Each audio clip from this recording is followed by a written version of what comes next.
மெதுவாக உட்காந்தா சவுண்ட் வைக்கும். சவுண்டு சொப்பு கரெக்டாக இருந்துட்டு.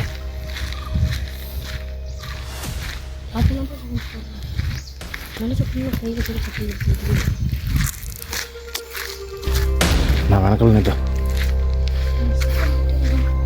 அதான்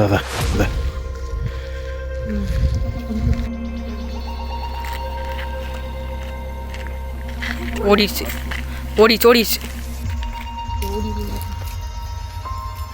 காய்ஸ் இங்கே பாருங்க. ஆக்சுவலாக இதை நாங்கள் போகும்போது பார்க்கல. இந்த யானை சாணி இங்கே யானை இருக்க மாட்டு இருக்குதுங்க. அதுவும் உள்ளுக்குள்ளே ரொம்ப டீப் ஃபாரஸ்ட்டாக போயிட்டே இருந்துச்சு. இப்போ நாங்கள் போகும்போது கவனிக்கல. இப்போ ரிட்டர்ன் ஆகும்போது தான் பார்க்குற யானை சாணிங்க. பாருங்க இதை.